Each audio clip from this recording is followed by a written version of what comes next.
Donc, je partage.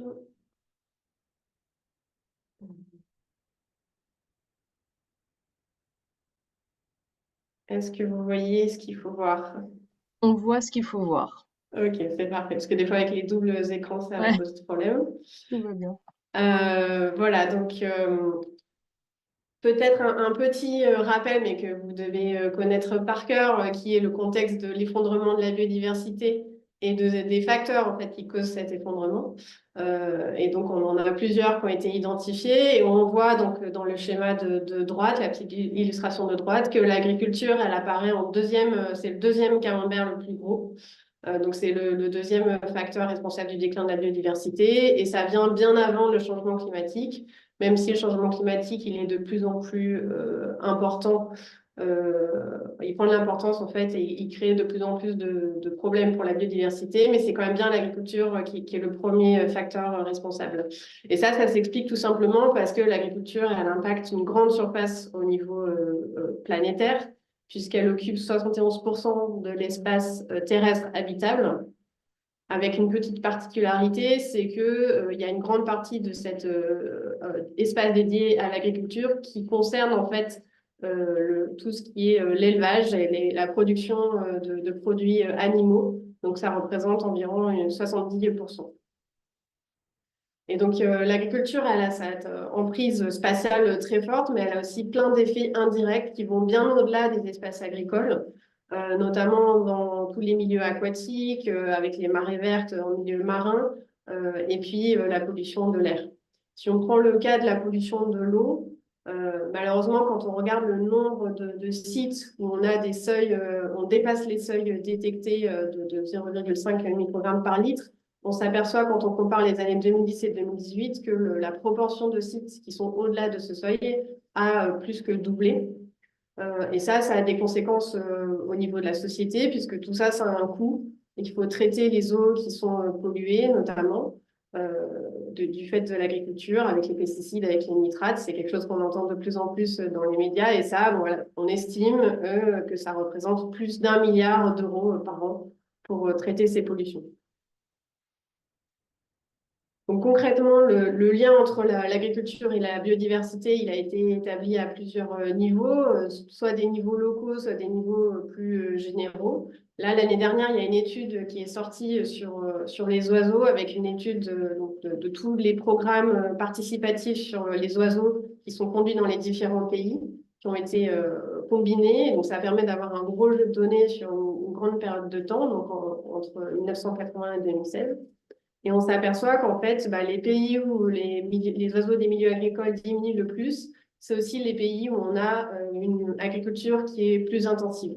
Et donc ça permet de montrer de façon quasi causale que l'agriculture et l'intensité de l'agriculture, c'est bien le premier responsable du déclin de la biodiversité. Et on voit en particulier que les oiseaux des milieux agricoles, ils diminuent beaucoup plus vite que les oiseaux des autres milieux puisqu'ils ont décliné de plus de 57% en l'espace de 40 ans. Alors que pour les autres groupes, on est plutôt de l'ordre de moins de 20%. Mais ça varie en fonction des habitats. Donc, on a d'un côté le déclin de la biodiversité qui est créé enfin, qui est influencé fortement par l'agriculture, mais de l'autre côté, on a cet enjeu de augmentation des populations et des besoins alimentaires pour nourrir la population humaine. Et ces besoins, ils sont en train d'augmenter. D'un côté, parce qu'on a une augmentation de la taille globale de la population sur tous les continents, avec des variations évidemment des continents dont la population augmente plus ou moins vite. Mais c'est aussi et surtout parce qu'on a une augmentation de la consommation de produits animaux. Et ces produits animaux, ils consomment énormément d'espace, énormément d'intrants. Donc en France, il y a 80% de l'espace agricole en fait, qui est dédié à la production de produits animaux. Donc c'est un impact colossal. Et tout ça, donc cette tension entre produire suffisamment de nourriture et protéger la biodiversité, ça se complique en plus quand on prend en compte le fait qu'on est dans un contexte de changement climatique qui vont influencer la biodiversité, mais qui vont aussi influencer la production agricole. Et on voit déjà en fait des signes de ralentissement de cette production agricole. Et ça, c'est lié notamment aléas climatiques, donc aux événements extrêmes, qui sont par exemple les sécheresses, les inondations, les épisodes de grêle, les gels tardifs, dont on entend de plus en plus souvent parler, y compris en France. Et un indicateur en fait de l'ampleur de ces phénomènes et des conséquences économiques sur la production agricole et pour les agriculteurs, mais c'est quand on regarde toutes les assurances en fait qui sont payées pour compenser les dommages aux agriculteurs. Et il y a certaines années, donc là je donne l'exemple de l'année 2003 où il y avait cette canicule et cette sécheresse, c'est de l'ordre de 4 milliards d'euros par an. Et ça, on estime que ça va augmenter au fur et à mesure que les aléas climatiques s'amplifient. Donc voilà, on est dans une situation, ça c'est juste pour rappeler le contexte, où on a une très forte tension, et une tension qui s'amplifie entre d'un côté produire suffisamment d'aliments pour nourrir la population humaine, et de l'autre côté protéger la biodiversité. Donc ça, c'est quelque chose un débat en fait qui a émergé dans les années 2000 où on s'est rendu compte de cette tension et les chercheurs en écologie ont essayé de trouver des solutions, enfin de réfléchir à quelles étaient les solutions pour combiner les deux.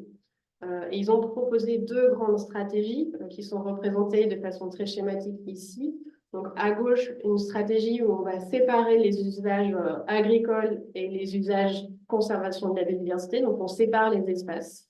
En haut, on a une belle parcelle sans biodiversité et ailleurs, on a d'autres espaces qui sont dédiés à la biodiversité. Et à l'inverse, la stratégie de droite, c'est la stratégie qu'on appelle partagée, où dans les mêmes espaces, on va essayer de concilier la production agricole et la conservation de la biodiversité au sein des parcelles. Et ils ont ensuite théorisé le fait qu'on pouvait identifier quelle était la meilleure stratégie. Donc, est-ce qu'il valait mieux séparer les objectifs ou les combiner au sein des parcelles, tout simplement en regardant la relation entre la quantité de biodiversité sauvage qu'on a dans 20 hectares et la quantité de rendement qu'on peut obtenir dans ce même hectare. Et donc, si on est dans la courbe vert clair en haut, ça veut dire qu'on peut augmenter le rendement par hectare sans trop impacter la biodiversité. Et dans ce cas-là, la gestion partagée, elle est la plus avantageuse. À l'inverse, si dès qu'on augmente un petit peu le rendement, on a une chute très rapide de la biodiversité, alors on a plutôt intérêt à séparer d'un côté la production agricole et de l'autre côté la conservation de la biodiversité. Dans la partie de droite, qui est un petit peu floue, je suis désolée pour la qualité de l'image, en fait, ils ont regardé un certain nombre de jeux de données dans différents pays, plutôt des pays du Sud. Et donc, en vert foncé, c'est les cas de figure où ils ont conclu que c'était la gestion séparée qui était la plus efficace. Et en vert clair, c'est les cas de figure où c'est la gestion partagée. Et eux, ils arrivent à la conclusion que dans la plupart des cas, sauf peut-être en Europe, c'est systématiquement la gestion séparée qui est la plus efficace. Le problème, c'est que ce débat, en fait, il paraît très simple, et il est très simple, mais en fait, il a plein de limites. Il y a énormément de débats dans la littérature scientifique à ce sujet. Donc là, je mets quelques exemples d'articles qui ont été produits et publiés au fil des années, mais c'est vraiment une abondante littérature qui essaye de comprendre qu'est-ce qu'il y a derrière ce débat, quelles sont ses limites. Il y a beaucoup d'auteurs, en fait, qui sont arrivés à la conclusion que c'était pas un débat très utile, qu'il fallait vraiment en sortir et passer à autre chose. Et les arguments, en fait, pour sortir de ce débat, j'en cite quelques-uns. Ils sont soit d'ordre écologique, notamment le fait que si on regarde des espèces qui sont plutôt forestières, on va facilement arriver à la conclusion qu'il vaut mieux des espaces séparés, puisque dès qu'on va avoir de la production agricole, on va couper les arbres, donc il n'y aura plus les espèces forestières. Et à l'inverse, si on regarde des espèces qui sont spécialistes des milieux agricoles, par exemple les adventices, on va avoir la conclusion inverse. Donc finalement, ça donne lieu à beaucoup de débats, mais c'est un petit peu stérile. Donc c'est pas forcément, d'un point de vue écologique, très intéressant de rester sur cette binarité. Un autre argument qui est plutôt, on va dire, agroécologique ou agronomique, c'est un peu l'idée qu'on pourrait tout à fait séparer biodiversité d'un côté et rendement agricole de l'autre. Or, on sait très bien que pour avoir un rendement agricole, il faut un sol qui fonctionne bien, il faut des régulations biologiques, et pour certaines cultures, il faut des pollinisateurs, parce que le rendement, il est en partie ou fortement dépendant de la pollinisation par les insectes. Et là, il y a une étude qui a été conduite dans la zone atelier des Deux-Sèvres, près de Chivay, qui a montré de façon assez élégante que quand on regarde le rendement du colza par hectare, ben, on s'aperçoit que finalement les insecticides, ils jouent pas trop. Voilà, dans le graphique de gauche, on voit pas trop de changements. Par contre, si on s'intéresse à l'effet, la relation entre l'abondance des abeilles et la quantité de rendement à l'hectare, et ben là, on s'aperçoit qu'il y a une relation positive. Et ça suggère que dans certains cas, finalement, il ne faut vraiment pas négliger l'effet de la biodiversité sur les rendements, puisqu'elle peut avoir un effet qui peut être, en tout cas dans ce cas-là, même plus important que l'effet des intrants comme les insecticides. Une autre limite, c'est le fait que quand on réfléchit à un modèle très simple, on se dit on va séparer d'un côté la biodiversité et de l'autre côté l'agriculture. Ben, on fait un peu l'hypothèse qu'il n'y a pas trop de lien entre les deux, et notamment pas de contamination par les pesticides. Or, j'ai déjà évoqué plus haut le problème qu'on a des contaminations. C'est très clair pour nous. Ça a été aussi montré pour la biodiversité, où on voit que finalement, dans la parcelle adjacente à une parcelle en agriculture biologique ou conventionnelle, ben, on n'a pas du tout les mêmes niveaux de biodiversité. Donc, c'est-à-dire que les pesticides, on peut faire cette hypothèse-là, c'est que les pesticides, ils vont non seulement avoir un effet dans la parcelle, mais aussi dans la parcelle adjacente, que ce soit des prairies ou des forêts. Et puis, si on prend en compte le fait que les pesticides, ils sont partout dans l'air, dans l'eau, là, il y a une étude donc, à droite qui a même montré que dans l'air, on retrouve des pesticides, y compris dans les zones très, très éloignées des zones de culture. Donc là, en l'occurrence, dans le Grand Nord, ben, on peut s'attendre à ce que ce soit assez difficile finalement de séparer d'un côté la production agricole et de l'autre côté la conservation de la biodiversité. Et puis, il y a des limites qui sont plus de l'ordre économique ou politique, puisque quand on fait l'hypothèse qu'on peut séparer production agricole d'un côté et conservation de la biodiversité de l'autre, on se dit que finalement, si on arrive à augmenter les rendements sur des zones, on va pouvoir réduire les zones qui sont dédiées à la production agricole, et ça va libérer, entre guillemets, de l'espace pour la conservation de la biodiversité ailleurs. Le problème, c'est qu'il y a toute une série d'effets rebonds qui rentrent en compte. C'est-à-dire que, en fait, on va avoir des conséquences inattendues si on augmente les rendements. Il y a deux conséquences majeures qu'on peut citer. C'est le premier, le fait que quand on augmente le rendement, en général, on diminue le prix des produits. Et en général, ça va avoir un effet sur la quantité de produits que les gens vont consommer. C'est très clairement le cas sur tous les produits type viande, fromage, qui, dès que le prix baisse, en fait, on va avoir tendance à en consommer plus. S'il y a des questions, n'hésitez pas. Parce que j'entends des voix, il y a peut-être un Oui, micro qui n'est pas coupé. ouais, faites bien attention à fermer Merci. le micro. Et un deuxième effet rebond, c'est le fait que quand on augmente le rendement, on va aussi avoir donc une augmentation des revenus pour les agriculteurs. Ça va plutôt encourager à l'installation, soit à l'expansion de l'agriculture, soit à l'installation de nouveaux agriculteurs. Et c'est le cas dans certains pays. On voit que même s'il y a une aire protégée qui est censée empêcher des défrichements, par exemple des déforestations, on voit que ces aires protégées, elles ne suffisent pas à limiter l'augmentation des pressions sur les terres pour à augmenter en fait les zones agricoles. Donc ça, c'est deux types d'effets rebonds qui sont déjà connus et qui font que cette séparation agriculture et biodiversité, elle ne marche pas forcément très bien. Et enfin, il y a un dernier point qui est en lien avec la consommation et l'alimentation. Et en fait, c'est l'hypothèse qu'il suffit qu'on produise une certaine quantité d'aliments qui va être suffisante pour nourrir la population humaine. Et là, on va s'arrêter en fait de produire davantage. Donc, on a déjà vu que ce n'était pas le cas pour les produits animaux, parce qu'en fait, moins ils sont chers, plus on en consomme. Mais il y a aussi des phénomènes vraiment très importants qui sont notamment le gaspillage. Et en fait, plus on produit et plus on produit à des prix peu chers, plus on va avoir tendance à gaspiller les aliments. Et c'est pas du tout anodin, puisqu'en fait, on estime qu'en général, de façon globale, on gaspille 30%, donc un tiers de ce qui est produit est gaspillé. Ça peut être à différents stades du processus entre la production et l'alimentation. Ça peut être durant le stockage, durant le transport ou alors dans les restaurants, par exemple. Donc ça, c'est vraiment un levier très très fort et qui montre qu'il ne suffit pas de gérer uniquement la quantité de production, mais il faut aussi gérer l'ensemble du système alimentaire.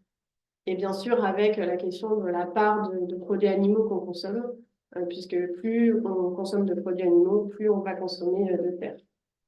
Donc, un levier pour avoir moins d'impact sur la biodiversité, c'est évidemment de réduire le gaspillage et de réduire la consommation de produits animaux et de consommer des produits animaux de meilleure qualité, mais plutôt, on va y revenir plus tard. Mais alors, ce débat, donc, il y a eu énormément de littérature qui montre que c'est un débat assez stérile, qu'il y a plein de limites, et pourtant, c'est un débat qui perdure, et encore très actuel. Il y a encore des articles qui sortent régulièrement à ce sujet. Donc, il y a un groupe de chercheuses françaises qui se sont intéressées pour comprendre pourquoi, en fait, ce débat y perdurait malgré toutes ses limites. Et donc, elles ont utilisé une approche qui a consisté à regarder quels étaient les scientifiques qui travaillaient plutôt sur la gestion séparée et quels étaient les scientifiques qui travaillaient sur la gestion partagée. Elles se sont aperçues qu'en fait, ces deux réseaux, ils sont très distincts et ils se parlent très rarement, toujours en fait pour opposer leur point de vue. Voilà, ça entretient un petit peu ce débat de façon artificielle. Puis il y a un autre phénomène aussi qui est intéressant, c'est que le réseau qui travaille sur le land sparing, donc en anglais c'est la gestion séparée, il est beaucoup mieux structuré, il est mieux financé, plutôt financé d'ailleurs par des financements privés. Et ça peut aussi expliquer le fait que ce débat en fait perdure. Et enfin, un dernier phénomène qu'elles ont montré, c'est que le débat la façon de voir le discours du land sparing, de la gestion séparée, il n'est pas seulement dans la littérature académique, on le retrouve aussi dans le discours de certains acteurs, notamment ceux de l'agriculture industrielle. Et par agriculture industrielle, j'entends en particulier tous les promoteurs de l'agriculture numérique, des drones, de l'agriculture verticale, de l'édition du génome avec les nouvelles méthodes là, qui sont en train de sortir. Donc c'est plutôt cette vision-là qui est associée à la gestion séparée et la nécessité pour nourrir la planète et protéger la biodiversité, d'intensifier la production agricole au travers de ces aspects très technologiques. Voilà, donc c'est un débat scientifique, mais c'est aussi un débat avec des enjeux très, très d'ordre industriel qu'il y a derrière. Alors, on pourrait penser que c'est un débat académique, mais ça a des conséquences très concrètes, et notamment quand on se pose la question de quel type d'agriculture il vaut mieux déployer pour atteindre tous les objectifs. Et donc ça, c'est un exemple qui cristallise très bien le débat gestion séparée versus gestion partagée. C'est celui de l'agriculture biologique. Est-ce qu'on peut nourrir la planète avec l'agriculture biologique? C'est une question qu'on a vue il y a quelques années posée, qui est toujours d'actualité. Et la question, elle se pose parce que l'agriculture biologique, elle est plus vertueuse en termes de biodiversité. En moyenne, ça dépend des études et des variables, mais il y a de l'ordre de 20 à 30 fois plus en termes de pourcentage de biodiversité dans les parcelles en agriculture biologique. Le problème, c'est qu'on a aussi moins de rendement. Et donc là encore, ça varie, mais en fait, c'est aussi de l'ordre d'une vingtaine de pourcents de rendement en moins. Et donc, on peut se poser la question de est-ce qu'il vaut mieux de l'agriculture biologique parce que pour produire autant, il va falloir plus de surface, ou alors est-ce qu'il vaut mieux rester à l'agriculture conventionnelle? Donc, il y a eu beaucoup de littérature là-dessus et récemment, des grosses analyses qui combinent plein de jeux de données ont pu montrer qu'en fait, il y a certaines cultures pour lesquelles on n'a pas du tout de problème parce que l'agriculture biologique, elle est bien plus efficace. On a à la fois plus de biodiversité et moins d'espace consommé. Et il y a certains cas, par contre, qui sont un petit peu différents. Et c'est notamment le cas pour les céréales, pour lequel le compromis entre rendement et biodiversité est là défavorable, en moyenne. Mais ce qu'il faut comprendre, en fait, c'est que ce débat, comme je l'ai dit, il est très simple, il est peut-être un peu même simpliste, et il a une vision assez binaire des choses. C'est soit d'un côté à gauche, on va intensifier les pratiques et ce qui va libérer de l'espace. Donc, on va pouvoir augmenter les milieux semi-naturels. Bon, le problème, c'est qu'il faut vraiment concentrer toute la production sur des espaces plus réduits. De l'autre côté, c'est si on veut à la fois produire et avoir de la biodiversité, ben, il va falloir diminuer l'intensité des pratiques. Et ça pose problème parce que dans certains cas, comme on vient de le voir, ça diminue les rendements. Donc on a un peu l'impression d'être coincé entre deux stratégies, il n'y en a aucune qui marche. Et en fait, cette façon de voir le problème de façon binaire, si on remonte un petit peu dans l'histoire de l'écologie, on s'aperçoit que c'est un petit peu peut-être aussi la faute des écologues, parce que pendant longtemps, les écologues ils ont une vision aussi binaire des choses, parce qu'ils ont été très influencés par une théorie qu'on appelle la théorie des îles, et qui se représente l'espace comme un ensemble d'îlots qui sont favorables à la biodiversité et qui sont entourés d'océans qui sont hostiles où il n'y a pas de biodiversité. Et donc, il y a eu beaucoup de théories écologiques qui sont basées sur ce modèle-là, qui a ensuite été transféré donc, aux espaces terrestres. Et on s'est dit, ah, bah, il y a les milieux semi-naturels, c'est un peu comme les îles, et tout ce qui est les parcelles agricoles, ben, c'est un peu l'équivalent de l'océan, donc c'est une matrice un peu hostile à la biodiversité. Sauf qu'en fait, c'est loin d'être le cas, parce que la matrice agricole, évidemment, elle est très intéressante, il s'y passe plein de choses. Donc là, j'aime beaucoup ces photos de l'hygiène où vous pouvez faire ça là où vous êtes. Regardez comment c'était en 1950 et aujourd'hui. Et on voit qu'il y a beaucoup de choses qui ont changé. La taille des parcelles, évidemment, a changé. La diversité des cultures a aussi changé. Et tout ça, en fait, bah, c'est très marquant là sur cette photo, mais c'est aussi très intéressant d'un point de vue écologique. Et donc, ça a amené les chercheurs en écologie à se dire, mais OK, qu'est-ce qui se passe dans cette hétérogénéité des cultures et est-ce que ça pourrait devenir un levier qui nous permette de mieux concilier biodiversité et production agricole? Donc ça, c'est un projet européen qu'on a mené avec des collègues il y a une dizaine d'années et qui avait pour objectif de tester cette hypothèse. Est-ce que quand on augmente l'hétérogénéité des cultures, donc soit la diversité des parcelles, la diversité des cultures, soit quand on diminue la taille des parcelles, qui sont les deux composantes de l'hétérogénéité, bah, est-ce que ça a un effet sur la biodiversité? Donc on a récolté des données dans un grand nombre de paysages dans 5 pays différents.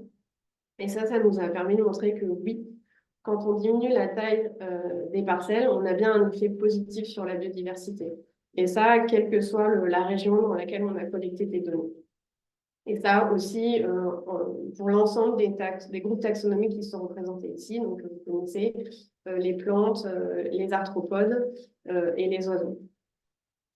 Donc ça, c'était un peu une bonne nouvelle. On était rassurés de voir que c'était le fait de jouer sur l'hétérogénéité des cultures, ça pouvait être un levier efficace. On a essayé un peu de comprendre pourquoi, et donc en fait, il y a deux grands mécanismes qui peuvent expliquer ça. Le premier, c'est que quand on diversifie les cultures, en fait, on va fournir à la biodiversité des milieux qui sont un petit peu différents. Entre un champ de blé et un champ de colza, c'est pas tout à fait la même chose, il n'y a pas les mêmes espèces. Et puis, il y a un autre bénéfice aussi, c'est que, par exemple, quand on est une abeille, on va avoir besoin de ressources florales tout au long de l'année. Or, le champ de colza, il fleurit pendant un certain temps. Donc, si on n'a que du colza, on ne va pas avoir des ressources toute l'année. Par contre, si on a du colza, du blé, du trèfle, etc., là, on va avoir une continuité des ressources tout au long de l'année. Donc, ça va permettre à ces espèces qui ont besoin de plein de ressources différentes de trouver toutes ces ressources dans le paysage. Et elles vont les trouver d'autant plus facilement, ces ressources, qu'elles vont pouvoir se déplacer facilement. Donc ça, c'est une petite expérimentation qui a été menée par une collègue en Allemagne. Elle a utilisé ce qu'on appelle des phytomètres. Donc là, c'est des plantes en fait qui sont en pot. Là, en l'occurrence, du bleuet, qu'on a mis au milieu des parcelles, le long des bordures entre deux parcelles différentes. Donc, par exemple, un blé et un maïs. Et puis, le long d'une bande enherbée entre deux parcelles. Puis on a comparé en fait en utilisant du pollen fluorescent combien de pollen avait été déposé dans chacune de ces situations. Et on a montré que là où il y avait le plus de pollen déposé, c'est-à-dire là où il y avait eu plus d'abeilles qui étaient passées, que c'était à l'interface entre deux cultures, donc entre par exemple un blé et un maïs. Donc finalement, ça montre que plus on a des parcelles petites, plus on a des bordures entre les cultures, plus on va avoir des repères en fait pour les abeilles qui vont pouvoir se guider le long de ces bordures et se déplacer facilement dans le paysage pour atteindre différentes ressources. Donc on a montré que le fait d'augmenter l'hétérogénéité des cultures, ça avait un bénéfice. Dans un deuxième temps, on s'est posé la question de, OK, c'est un bénéfice, mais est-ce que c'est beaucoup ou pas beaucoup par rapport aux autres solutions? Donc les autres solutions étant, par exemple, d'augmenter les milieux semi-naturels. Donc là, si vous comparez les courbes de gauche et de droite, ben, on s'aperçoit que c'est le même ordre de grandeur. Quand on peut donner un chiffre plus précis, quand on passe de 5 hectares en moyenne à 2,8 hectares, on a le même gain en termes de biodiversité que si on augmente le pourcentage de milieux naturels de 0,5 à 11%. Donc oui, c'est efficace et c'est aussi efficace que d'autres solutions. Donc ça a été montré plus récemment à plus large échelle où on a fait des méta-analyses au niveau mondial qui montrent que c'est valable dans un grand nombre de cultures, y compris dans les cultures tropicales. Nos collègues au Canada ont également vérifié que le fait de jouer sur la diversité des cultures ou la taille des parcelles, c'était bien aussi efficace que d'autres leviers, notamment en termes de pratiques agricoles. Ils n'ont pas pu détailler beaucoup ces pratiques agricoles, donc elles vont vous paraître un peu simplistes peut-être. Mais en tout cas, ils ont montré que si on regarde dans les grandes lignes, les tailles d'effet, donc c'est la longueur des rectangles bleus, finalement, c'est comparable, c'est tout à fait comparable à la hauteur des rectangles jaunes qui concernent les pratiques. Donc, ça semble avoir un effet quand même assez important. Et cet effet, en fait, il va être positif pour la biodiversité, mais il va aussi avoir un intérêt pour tout ce qu'on appelle les services écosystémiques et donc pour l'agriculteur aussi, notamment en termes de pollinisation, puisque plus on a des parcelles petites, plus on a de bordures entre les parcelles, plus on va avoir d'abeilles, et plus on a d'abeilles, plus on a de graines dans nos phytomètres, là, les fameux bleuets dont je parlais tout à l'heure. Donc, plus potentiellement on aura de pollinisation si on a des cultures qui dépendent de la pollinisation. Il y a une question, Clélia, Oui. qui est une question de Magali qui demande l'augmentation des milieux semi-naturels. Est-ce que c'est à l'échelle de la ferme ou du paysage, j'imagine, ou de la parcelle? Alors, dans ce cas-là, toutes les variables, elles sont mesurées à l'échelle du paysage. J'ai oublié de le dire, merci de poser la question. Et ce qu'on appelle un paysage, c'est un carré d'1 kilomètre par 1 kilomètre.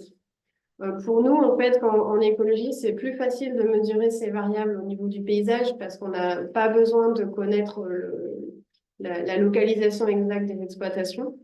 Mais on peut tout à fait transposer cette logique à l'exploitation dans la mesure où une exploitation peut être continue, ce qui n'est pas toujours le cas. On a certains cas de figure où les exploitations sont assez parsemées dans l'espace. Mais je pense que la logique, elle est la même. En fait, on peut aussi se dire, ben, la contribution d'une exploitation, même si elle n'est pas d'un tenant, elle va être aussi importante si dans l'exploitation, on a des tailles de parcelles plus petites que si on a plein de milieux semi-naturels. Donc, la logique, je pense qu'elle vaut aux deux niveaux. Merci. Ah, Euh, et une ah, autre question, tant qu'on y est, oui. une question de Prunelle qui demande l'augmentation de la population d'abeilles a été étudiée, mais est-ce que celle des ravageurs est aussi prise en compte? Alors, on n'a pas étudié, enfin, dans notre cas, on n'a pas étudié la population des ravageurs. Par contre, on a étudié le contrôle biologique. Et donc, la capacité, enfin, c'est pas nous qui l'avons fait, mais c'est des collègues aux États-Unis et au Canada. Et en fait, ce qu'ils font, c'est qu'ils vont relâcher des pucerons ou je sais pas le nom qui vient, et voir en fait combien vont survivre. Donc ça, c'est des petites expérimentations, peut-être un peu cruelles d'ailleurs, mais et qui montrent en fait qu'il y a un contrôle biologique des populations de ravageurs qui est plus fort quand on a une diversité de cultures élevées ou des tailles de parcelles plus faibles. Donc on a une diminution du nombre de pucerons qui vont rester en fait. D'accord. Et c'est vrai que c'est toute la question en fait d'avoir un effet sur les deux leviers, c'est-à-dire augmenter la population de prédateurs des ravageurs sans augmenter les ravageurs eux-mêmes. Peut-être un point qu'on peut noter, c'est que en fait, les ravageurs, ils sont plutôt favorisés par des grandes parcelles homogènes parce qu'en fait, ils vont avoir vraiment une source enfin, des ressources à disposition sans fin. Et aussi, ils vont être protégés parce que souvent, les prédateurs de ces ravageurs, ils sont plutôt situés au niveau des bordures. Et on a montré aussi par une autre méta-analyse qu'ils vont pas réussir à aller très loin à l'intérieur de la parcelle.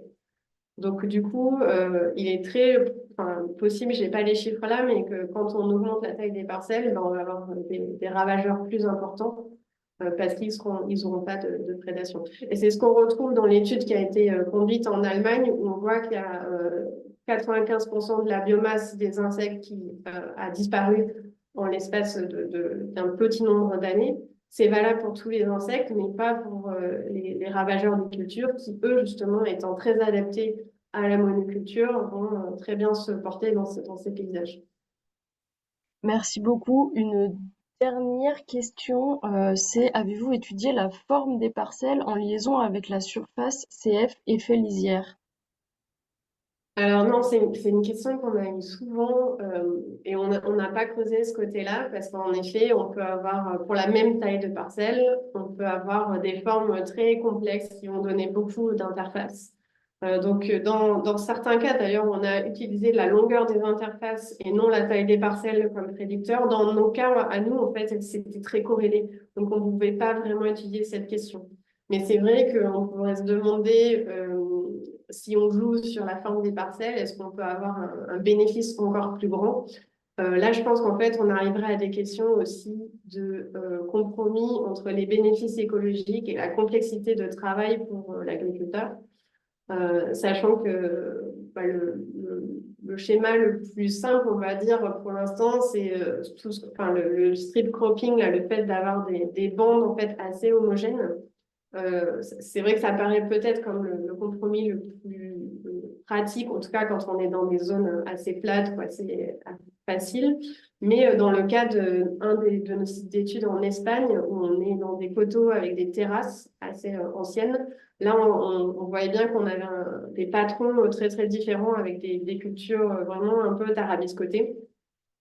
Et là, en fait, un petit peu la limite de notre façon de réfléchir, c'est que c'est compliqué aussi de jouer avec la topographie et modifier la taille des parcelles quand on a de fortes contraintes topographiques. Ça peut être aussi un peu plus compliqué. Donc, c'est des questions super intéressantes, mais qu'on n'a pas pu creuser dans le cadre de nos projets. Ça marche, merci beaucoup, c'est tout pour le moment. Euh, Ah bah du coup voilà, oui, j'avais oublié que j'avais mis un graphique qui montrait justement jusqu'à quelle distance, enfin quelle est la vitesse de diminution de l'abondance ou la richesse des carabes qui vont être donc des prédateurs, des ravageurs et qui diminuent plus ou moins vite en fonction du type de culture et donc qui vont pouvoir aller prédater sur les ravageurs mais jusqu'à une certaine distance de la bordure de champ.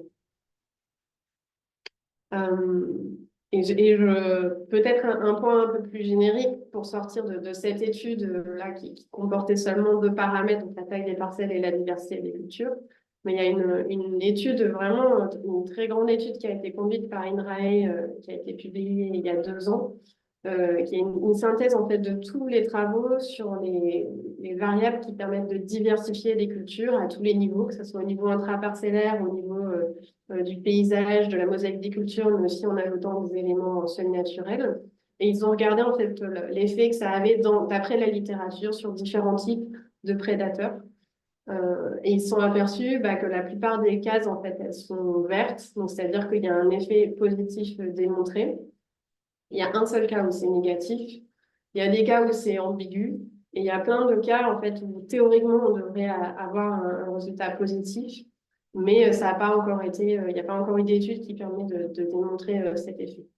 Donc voilà, pour élargir un petit peu, donc toutes ces façons de diversifier les paysages agricoles qui peuvent avoir des effets très positifs sur la biodiversité et en cascade sur les services écosystémiques, y compris au bénéfice des agriculteurs. Donc les services écosystémiques, j'en ai cité deux, c'est la pollinisation et le contrôle biologique. Mais donc il y a une autre étude encore plus large, cette fois-ci qui concerne tous les pays au niveau mondial, donc y compris les pays dans les milieux tropicaux, et qui montre que la diversification, elle peut même avoir un effet positif sur la production, sur la qualité de l'eau, sur la qualité de sol. Donc c'est vraiment un levier qui semble avoir que des effets positifs sur les services écosystémiques. Alors, bien sûr, il y a des contraintes parce que ça nécessite voilà, des calendriers, du matériel, des réseaux de récolte, etc. Mais en tout cas, sur la partie écologique ou agroécologique, on va dire, c'est un levier qui a vraiment beaucoup d'avantages. Et peut-être pour dire à quel point en fait, ça a des avantages, c'est que non seulement on va avoir plus de biodiversité et plus de services écosystémiques, mais en plus ça va avoir des effets indirects aussi sur les pesticides. Les fameux pesticides pour lesquels on dit mais non, c'est pas possible de les diminuer parce qu'on va perdre du rendement. En fait, si on diminue la taille des parcelles ou si on augmente la diversité des cultures, on va avoir un contrôle biologique qui fonctionne mieux.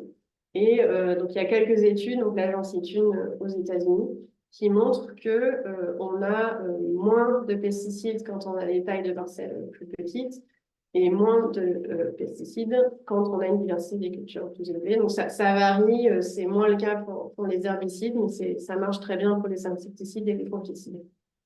Donc, on peut avoir plein d'effets positifs en cascade et se retrouver finalement à casser un petit peu un cycle qui était plutôt négatif à la base, où plus on agrandissait les parcelles, plus on simplifiait les rotations et les assolements, plus on avait de problèmes de ravageurs, moins on avait de biodiversité, etc. Bah là, on casse le cercle vicieux et on crée un cercle vertueux. Et du coup, rien qu'en augmentant la diversité des cultures, en diminuant la taille des parcelles, on favorise la biodiversité des services écosystémiques, on a moins de ravageurs, on a moins de pesticides, et tout ça en maintenant, voire en augmentant la production agricole. Donc la littérature, elle montre que c'est une solution avérée, qui est malheureusement pour l'instant assez peu soutenue par les politiques publiques, et ce qui semble un peu dommage. Et donc, c'est quelque chose sur lequel on a tout intérêt à réfléchir collectivement. Et donc, les leviers en fait, qui peuvent exister pour changer un petit peu les choses et faciliter le passage à une hétérogénéité des cultures plus importante, là, j'en évoque deux. Donc, c'est tout d'abord les politiques publiques, et notamment la politique agricole commune, mais aussi la gestion via les marchés et l'alimentation. Un premier point, c'est que en tant qu'écologue, moi, j'avais pas vraiment conscience au démarrage de mes travaux de l'importance de la politique agricole commune. Je savais qu'elle existait, mais dans le cadre de ce projet européen, dans lequel on a montré que l'hétérogénéité des cultures avait un effet vraiment important sur la biodiversité, on a conduit des entretiens avec un grand nombre d'agriculteurs et en leur demandant de nous expliquer comment leur système fonctionnait. Et ce dont on s'est aperçu, c'est qu'à chaque fois, en haut de leur schéma, il y avait toujours la politique agricole commune qui descendait vers eux et qui avait des répercussions sur toutes leurs décisions. Donc, quel que soit le type d'exploitation, qu'ils aient beaucoup de milieux semi-naturels ou pas beaucoup, qu'ils soient plutôt en culture ou en élevage, quel que soit le type d'exploitation, à chaque fois, c'était vraiment la PAC qui semblait décider de tout. Et ça a vraiment fait prendre conscience du rôle de la PAC et de l'importance de s'y intéresser. Et c'est là où j'ai un peu ouvert la boîte de Pandore et commencé à comprendre la complexité de cette politique, puisque c'est la politique la plus importante, mais aussi la plus ancienne au niveau européen. C'est une partie colossale du budget européen. Et elle est très difficile à comprendre parce vu qu'elle est ancienne, elle a vécu de nombreuses réformes et elle est devenue de plus en plus complexe au fil des réformes. Donc, elle a longtemps été ciblée sur l'augmentation des rendements, du niveau de vie des agriculteurs et le fait de nourrir la population européenne. Et puis, petit à petit, au fil des années, donc, dans l'augmentation de la complexité, on a vu apparaître des nouveaux instruments un peu plus verts, qui ont aidé à verdir cette politique. Donc, c'est notamment les mesures agro-environnementales qui sont dans le pilier 2, les MAEC. La conditionnalité, qui est le socle de la politique agricole commune. Et puis le dernier instrument qui a été mis en œuvre en 2023, c'est les écorégimes, qui sont dans le pilier 1. Je ne rentre pas trop dans les détails parce que c'est assez technique. Et je vais juste un petit peu brosser ces trois instruments pour dire que oui, il y a un verdissement de la politique agricole commune, mais finalement, quand on regarde dans les détails, on s'aperçoit qu'il n'est pas très efficace.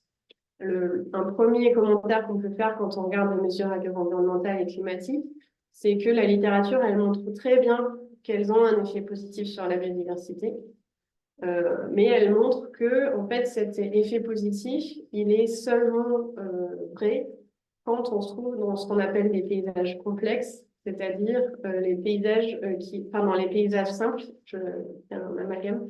Les paysages simples, c'est là où on n'a pas beaucoup de milieux naturels. Or, la plupart des mesures environnementales, elles sont plutôt mises en œuvre dans des paysages assez marginaux, donc plutôt dans les zones de montagne ou de collines, où on a déjà beaucoup de milieux naturels. Donc finalement, oui, elles vont être un peu utiles, mais pas tant que ça. Et donc ça explique que malgré l'efficacité théorique de cet instrument, finalement, on se retrouve avec une efficacité globale limitée parce que les mesures environnementales ne sont pas forcément mises en œuvre là où on en a le plus besoin. Le deuxième instrument qui a contribué au verdissement de la PAC, c'est tout ce qu'on appelle la conditionnalité, qui sont les règles que les agriculteurs doivent respecter pour toucher les aides de la PAC. Donc, c'est ce qu'on appelle les PCAE dans le jargon.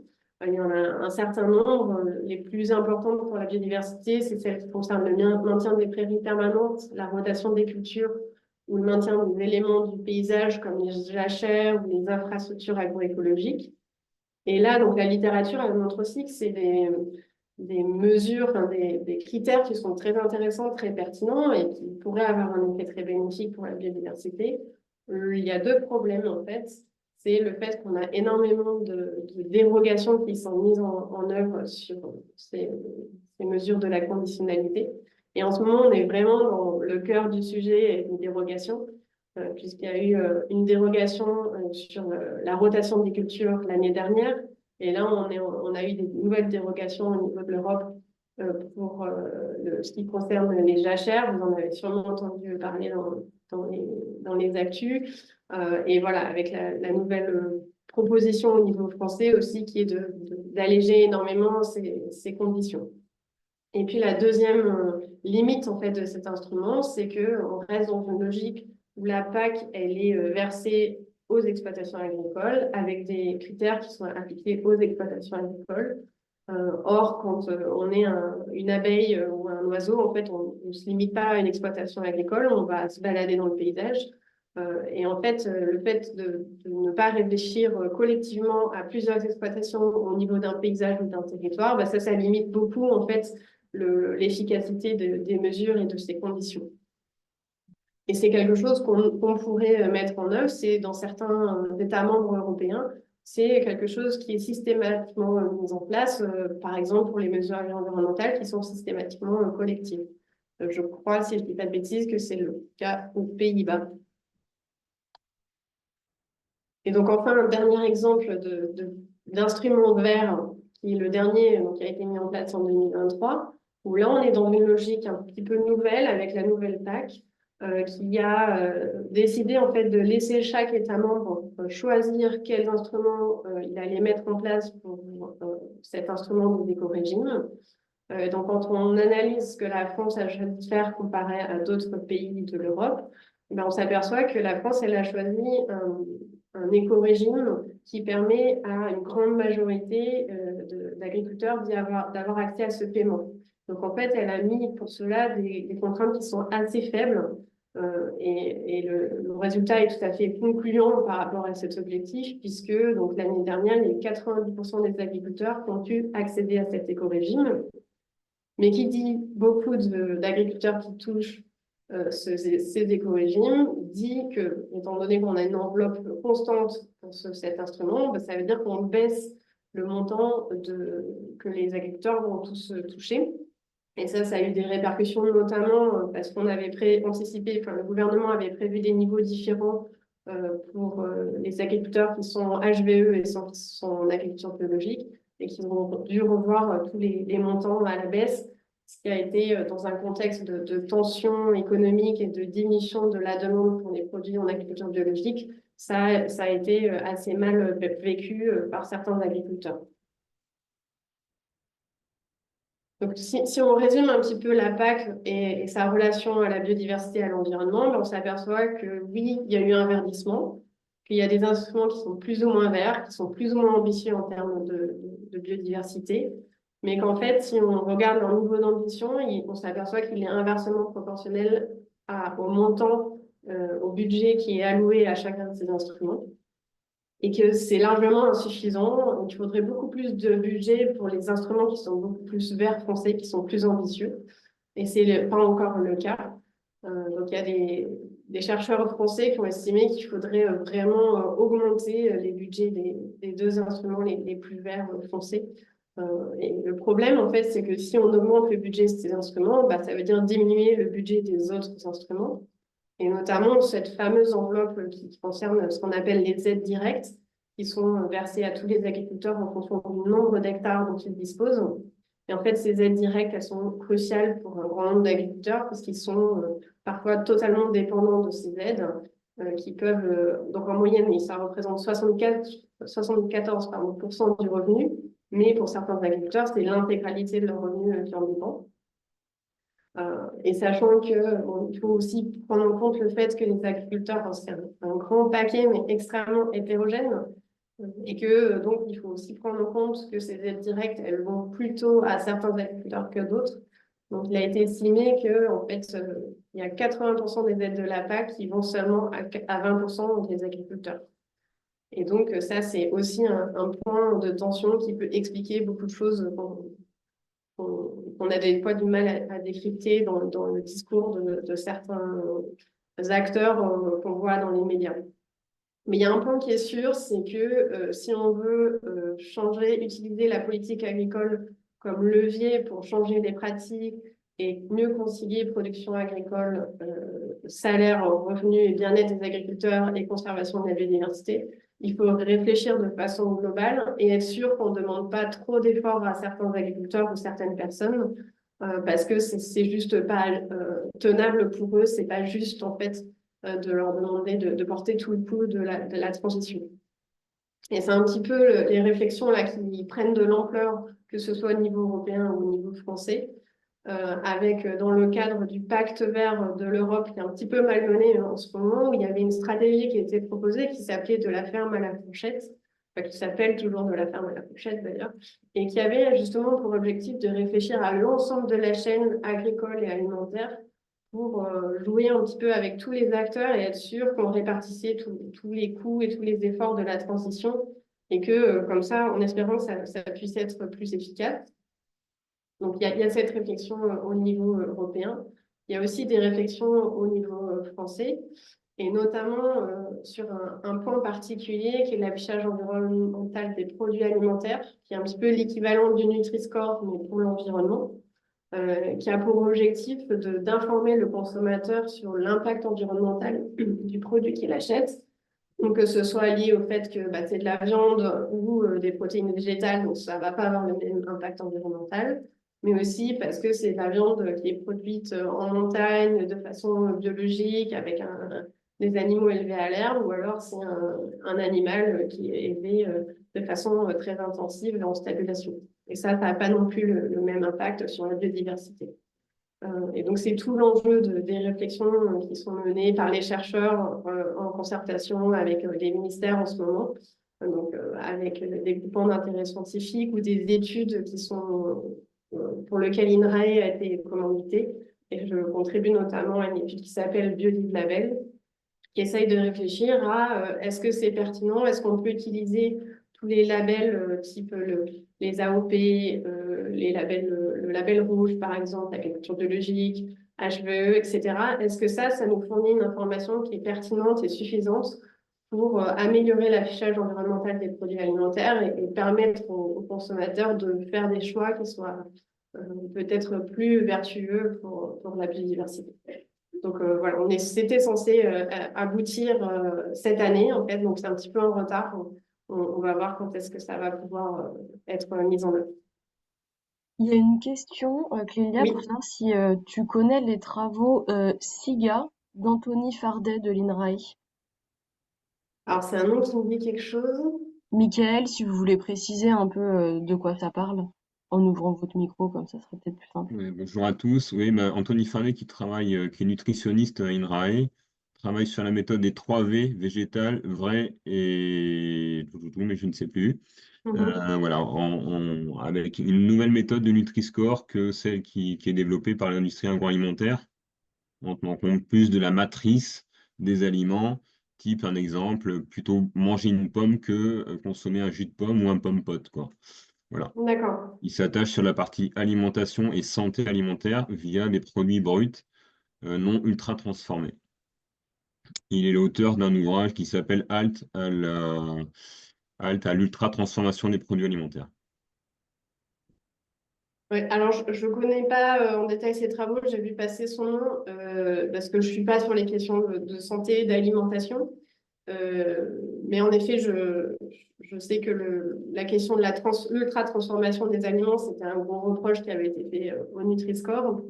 Et peut-être j'en profite pour dire que donc il y a plein d'initiatives, soit côté académique, et le Nutri-Score a été développé par des chercheurs. Et donc avec quand même une certaine assise scientifique, mais quand même des défauts. Et la stratégie du gouvernement, c'est un petit peu de se dire, il vaut mieux commencer à faire un affichage, que ce soit pour Nutri-Score ou le futur EcoScore, même s'il n'est pas parfait. Et en fait, on incrémente, on l'améliore en fait étape par étape. Parce que souvent, en fait, il y a un trade-off, il y a un compromis entre la complexité d'un indicateur et tout ce qu'on aurait envie dans l'idéal de faire entrer dans cet indicateur. Mais le problème, c'est qu'il faut des données pour ça. Et il faut aussi que l'indicateur, la façon de le paramétrer, de le construire, il soit vraiment robuste, qu'on prenne le temps en fait d'être sûr qu'on ne fait pas de bêtises. Et ça, vu que ça prend du temps, mais qu'en même temps, bah, il y a une urgence écologique, il faut un peu trouver un compromis entre tout ça.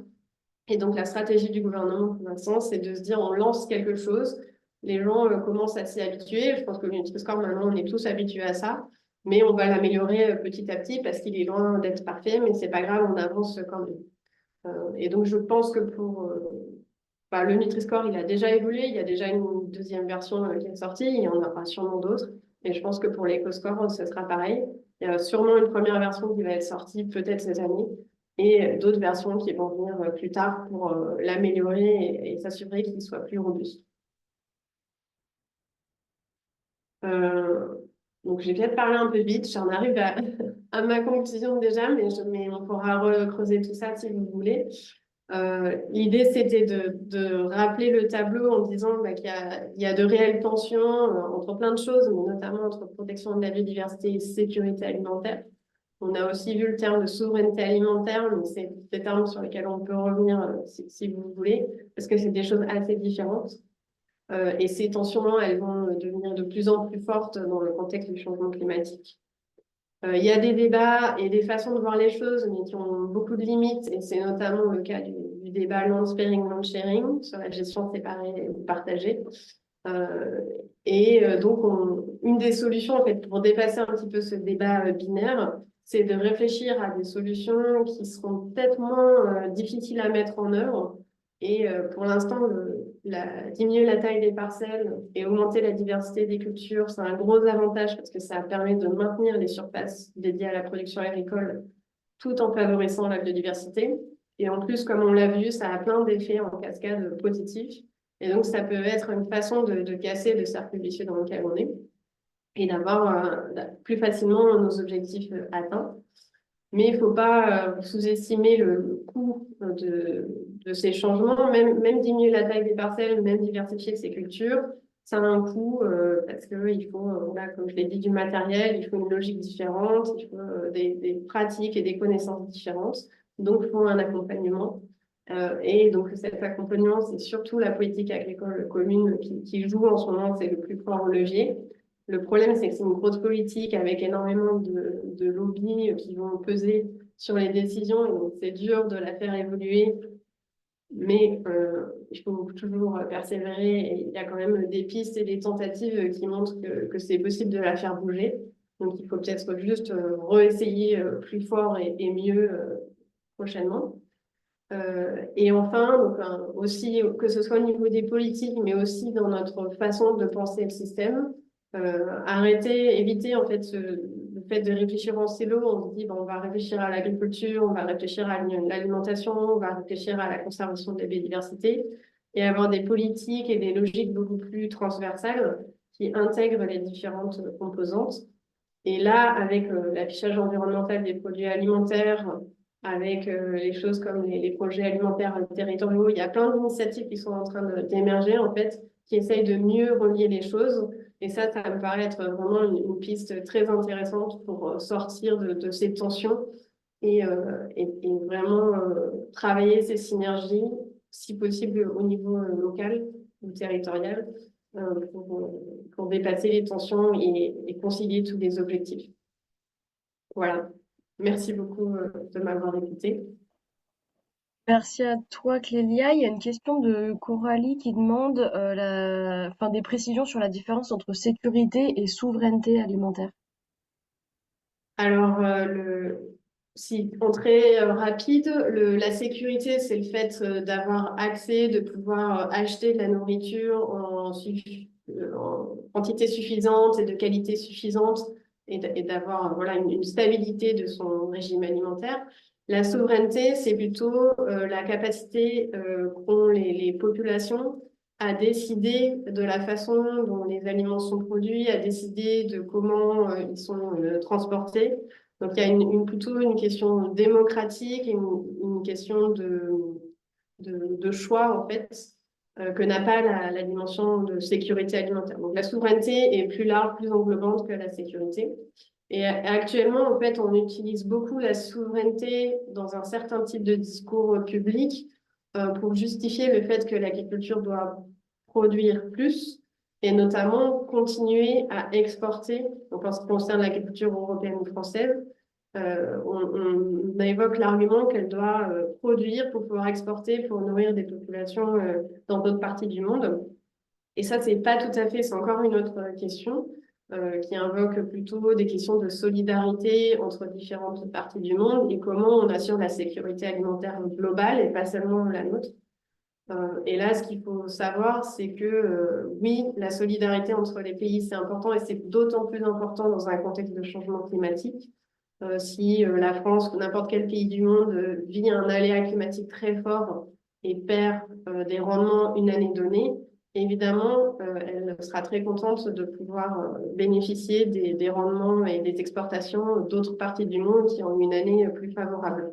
Donc, la sécurité ou la souveraineté alimentaire, ça ne veut pas dire revenir à, à l'autonomie alimentaire et le fait d'avoir aucun échange avec d'autres pays, c'est pas du tout ça.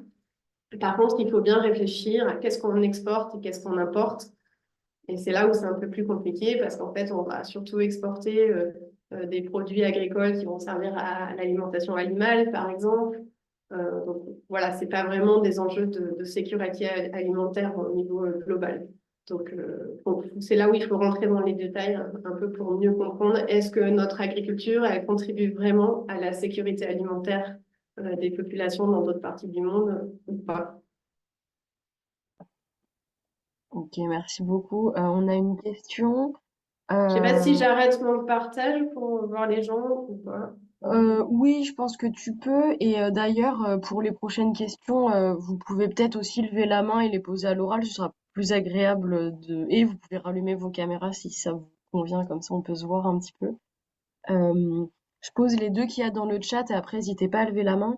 Il y a une question que je comprends comme ça. Est-ce qu'il y a un lien entre la taille des exploitations et la taille des parcelles? Enfin, est-ce qu'il y a eu une étude sur la taille des exploitations aussi de fait ou...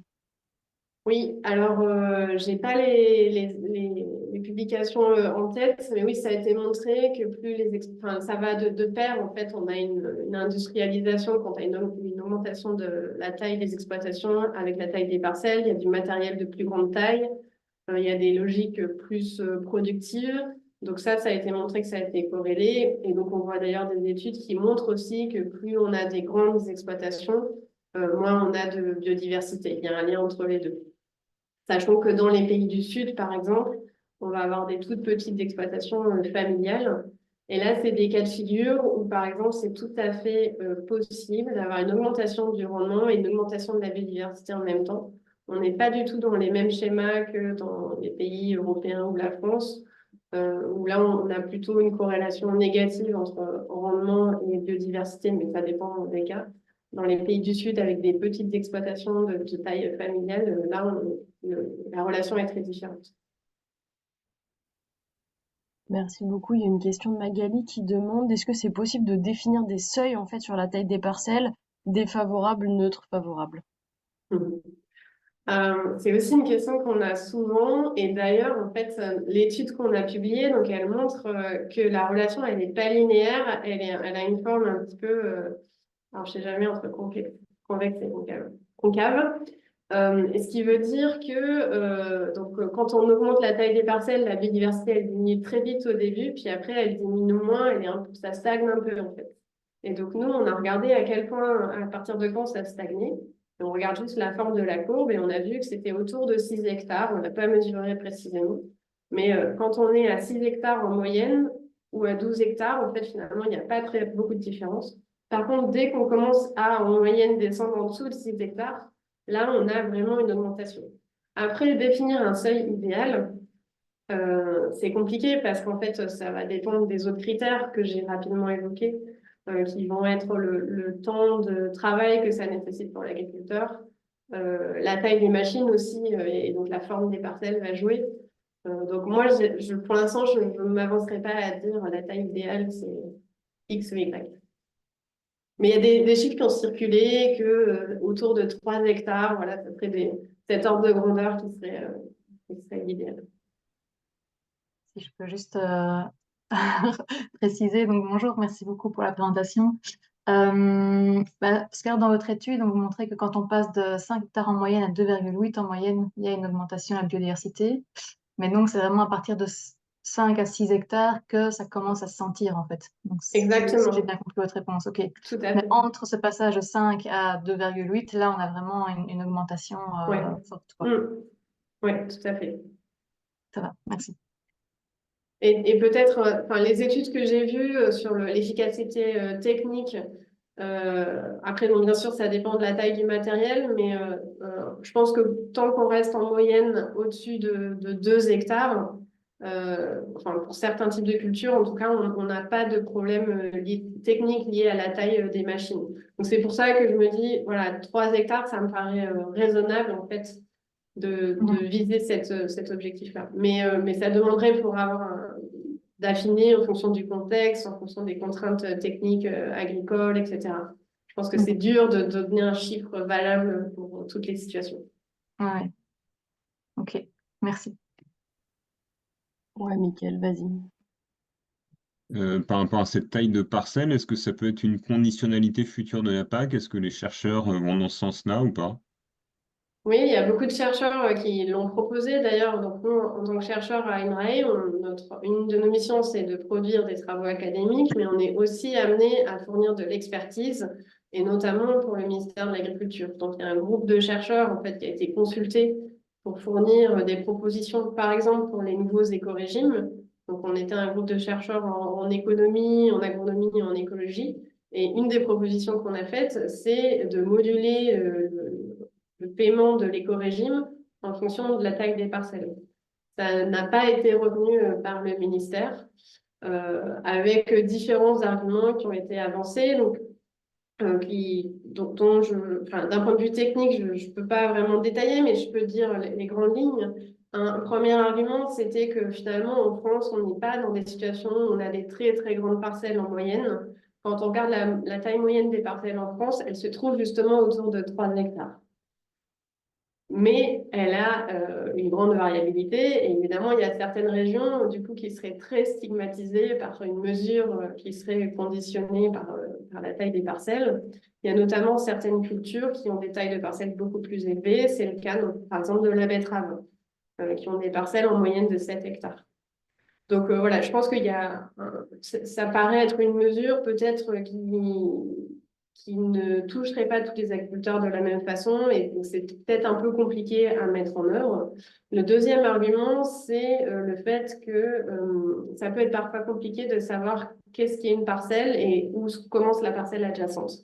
Parce que dans le système actuel de déclaration des parcelles pour le contrôle de la PAC, finalement, on ne regarde pas trop si c'est de parcelles, on regarde surtout la surface totale des cultures.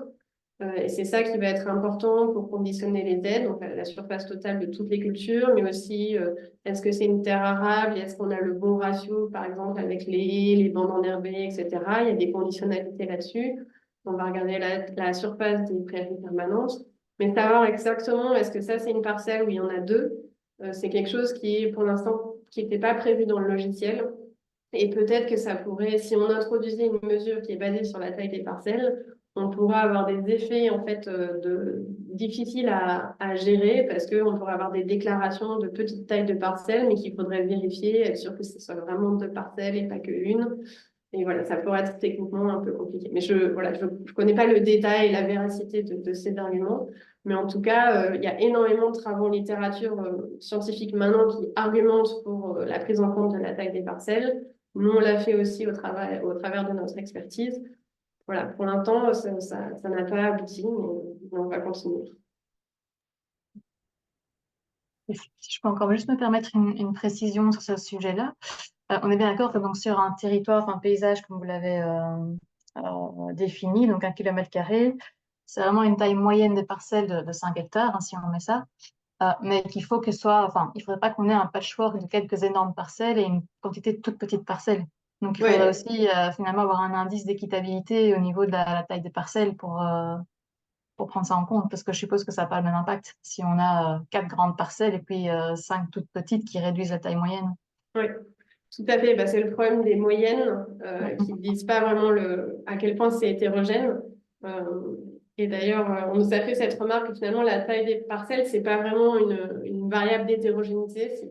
Il faudrait regarder justement la variabilité de la taille des parcelles. Mhm. Ce que nous, on a constaté dans les paysages où on a fait nos études, c'est que finalement, il n'y avait pas une grande hétérogénéité de la taille des parcelles au sein d'un paysage donné. En fait, je pense que c'est surtout l'historique, la topographie, les choix des agriculteurs qui vont conditionner la taille moyenne des parcelles.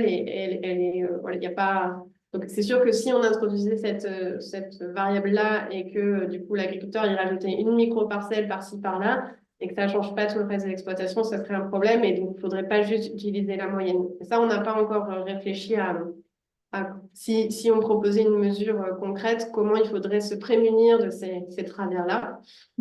C'est d'ailleurs une question récurrente et qui est un petit peu, des fois, quand on conçoit une politique publique, il faut toujours penser à tous ces effets non intentionnels en fait, que ça peut avoir et les effets d'aubaine et les détournements en fait. C'est un peu complexe. Des fois, on se dit, ah, ben, on a une bonne idée, on va la mettre en œuvre, et puis ça se traduit de façon différente de ce qu'on avait imaginé. Parce que, et c'est bien normal, et ben, chaque personne, elle va essayer de diminuer les contraintes au minimum pour elle, tout en ayant le bénéfice maximum. Donc, c'est une logique tout à fait normale et qu'il faut essayer le plus possible d'anticiper quand on conçoit une politique publique. Ok, merci. Il y a 2 questions dans le chat. Est-ce que la diversification des cultures inclut la polyculture élevage avec pâturage extensif, sachant que la production animale de manière conventionnelle a un impact négatif important? Alors, donc la diversité des cultures dans notre cas, elle intégrait les prairies. Parce qu'on a considéré que c'était l'ensemble des parcelles qu'un agriculteur pouvait gérer, qui pouvait décider de passer de culture à prairie, enfin que c'était une option en fait. Bien sûr, dans la réalité, bon, déjà il y a des prairies qui sont permanentes parce qu'elles ne sont pas arables. Ce n'est pas beaucoup le cas quand on est dans les zones où on a fait nos études qui sont plutôt en plaine. Mais il faut déjà prendre en compte que certaines parcelles, elles ne sont pas motorisables.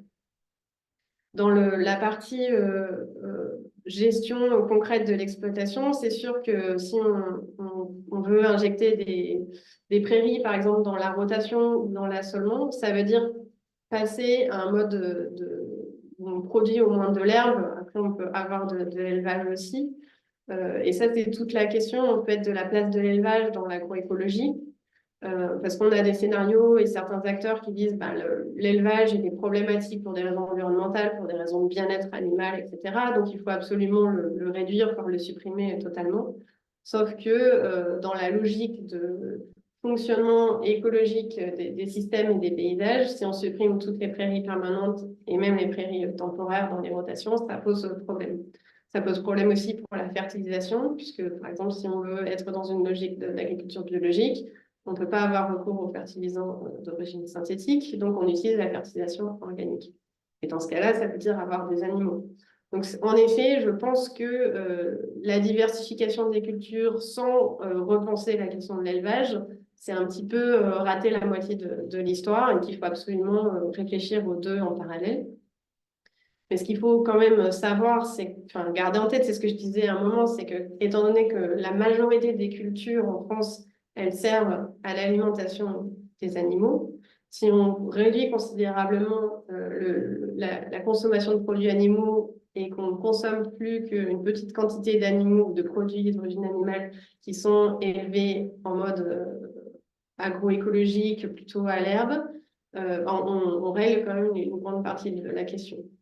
Donc voilà, c'est à la fois penser le lien entre culture et élevage, comme la question a été posée, et surtout réfléchir à la quantité et au type d'élevage qu'on veut.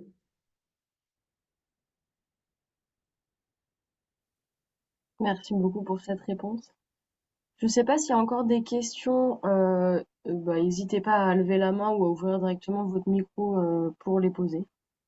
Profitez de la présence de Clélia pour lui poser toutes vos colles. Moi, je n'ai pas toutes les réponses. Moi, j'avais une question justement pour rebondir sur la prairie.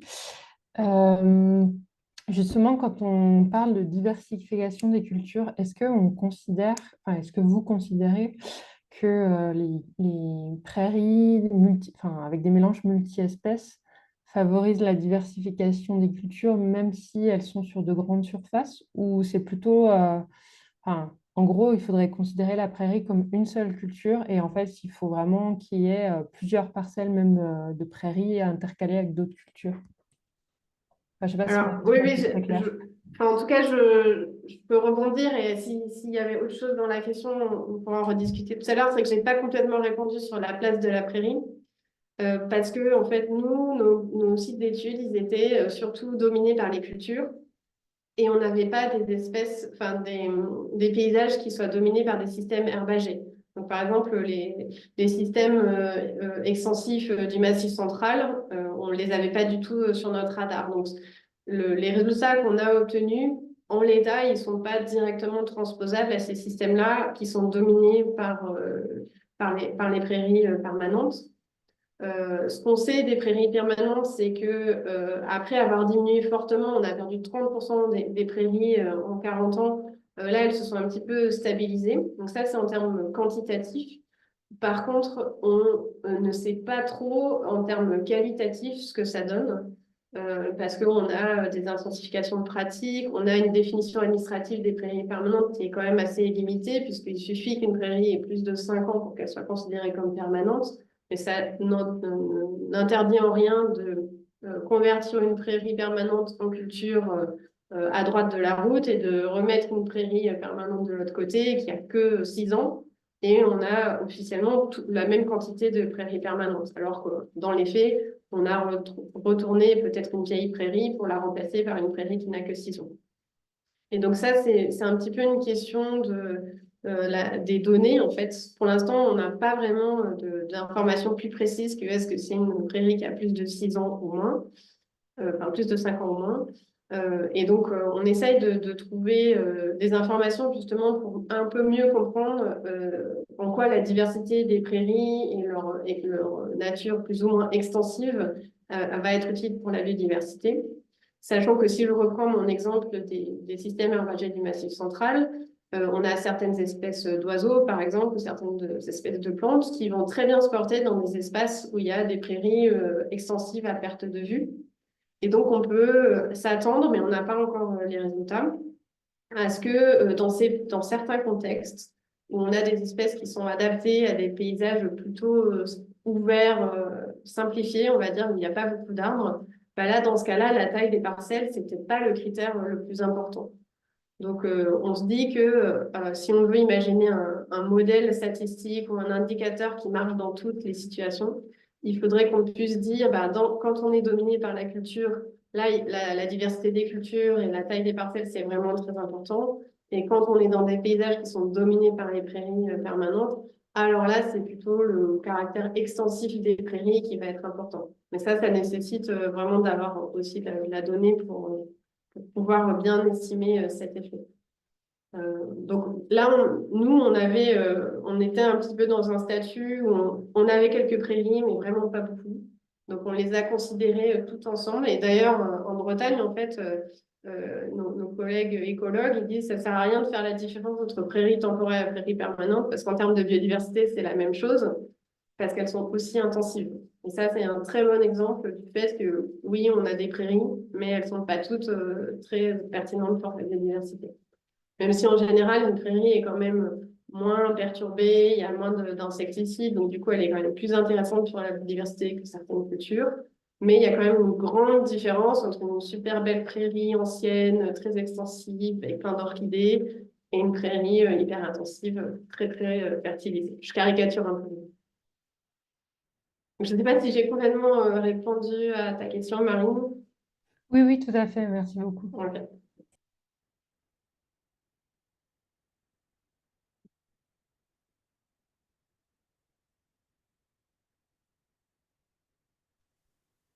Euh, je travaille moi sur les prairies et en fait, je me rends compte aujourd'hui qu'il y a quand même un critère qui me paraît être super important, que ce soit en termes de rendement, de diversité, de qualité des prairies, c'est vraiment le fonctionnement du sol, quoi.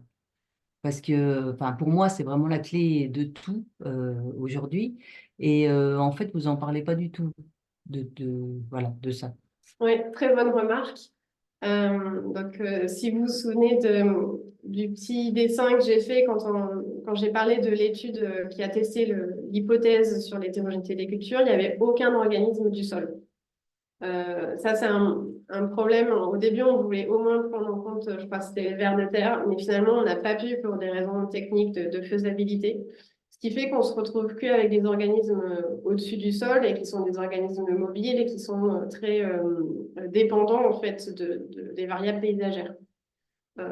Pour tout ce qui est organisme du sol, donc ça, il y a des méta-analyses qui sont en train de sortir et qui montrent très bien que vu que c'est des organismes qui sont beaucoup moins mobiles, même s'ils sont mobiles d'une certaine façon, ils vont être beaucoup plus impactés par les variables locales, donc le type de sol, bien sûr, mais aussi tout ce qui est le travail du sol, la fertilisation.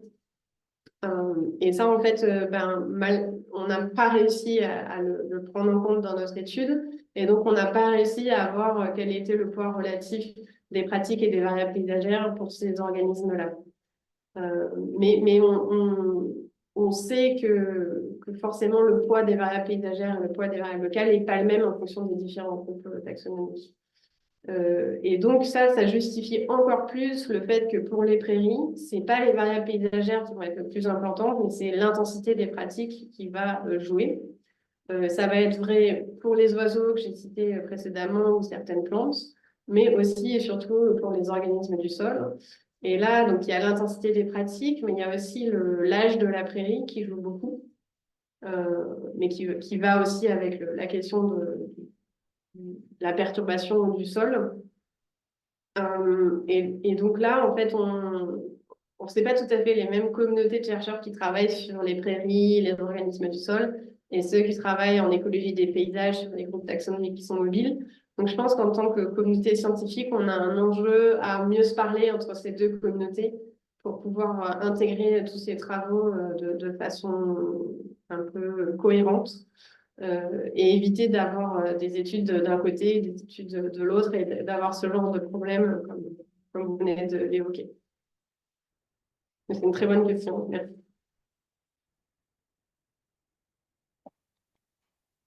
j'en profite pour te faire remonter de remarques qu'il y a dans le chat. C'est une remarque de Lise qui dit que pour info, les contraintes de la PAC par rapport aux prairies permanentes incitent plutôt les agriculteurs à retourner leurs prairies tous les 5 ans plutôt qu'à les laisser passer en Mm. prairie, enfin pour qu'elles restent en prairie temporaire.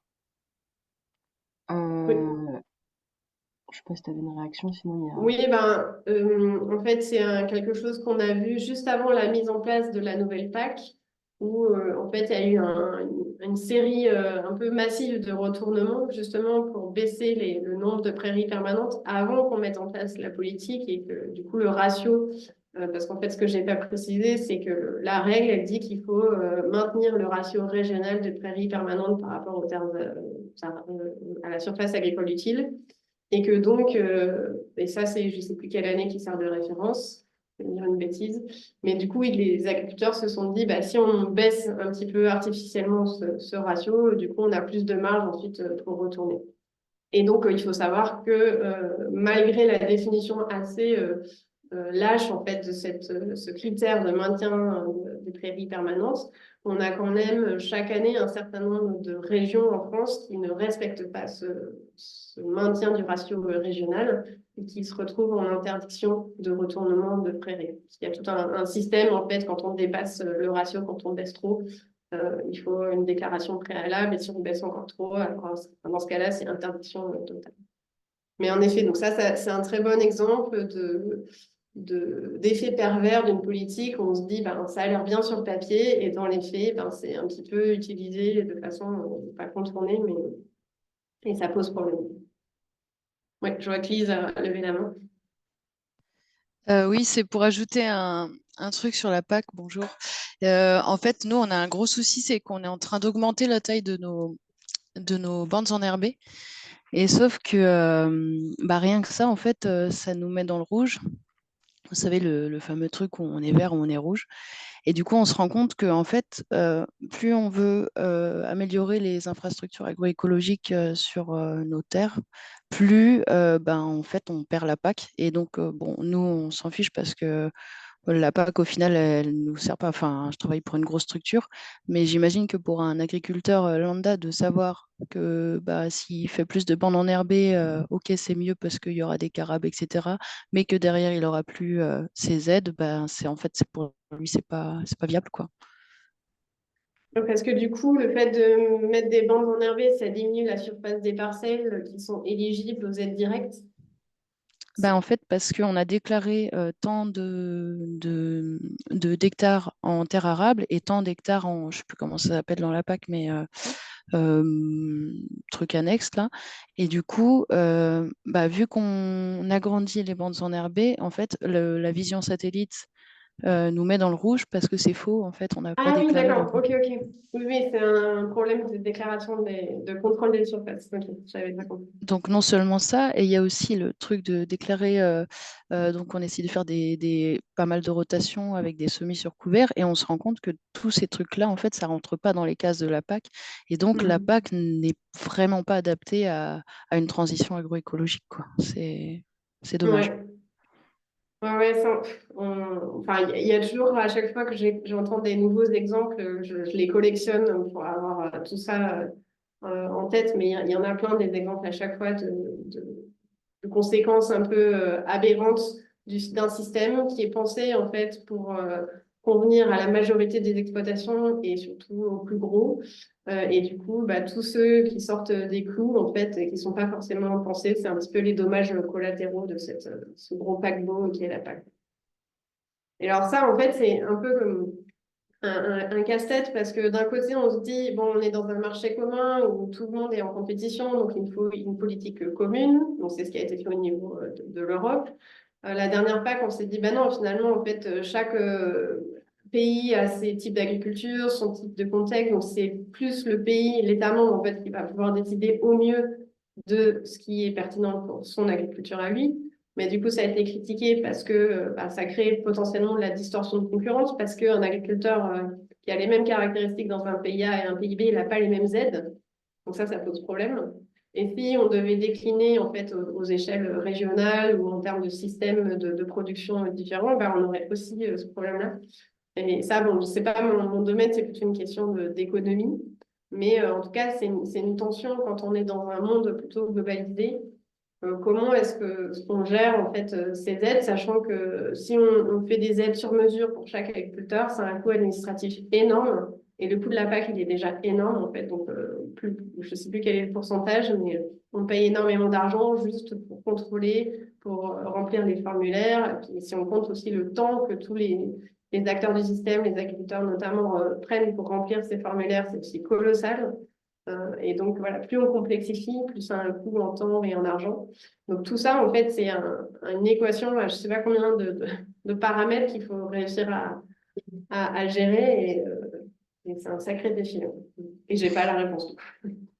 Et sachant en plus que souvent, c'est les coopératives, enfin des gens qui font partie de coopératives qui aident l'agriculteur à Mm, remplir, parce qu'il y a tout un système de SIG qu'il faut quand même s'y connaître en informatique, etc. mm, Et ces gens-là orientent, enfin moi j'ai déjà été en contact, et ils orientent, ah ben non, non, mais ça, vous pouvez pas le faire. Et ils ont un discours assez, enfin, totalement conventionnel là-dessus, en disant non, non, mais ça, c'est pas. Et du coup, c'est eux aussi qui freinent à leur mm. échelle, en fait. Et il y a plein de petits verrous sociaux, on va dire, à débloquer avant d'atteindre la politique, quoi.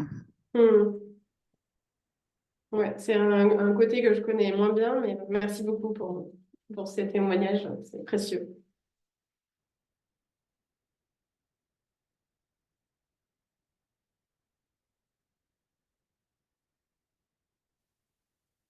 Il y avait un autre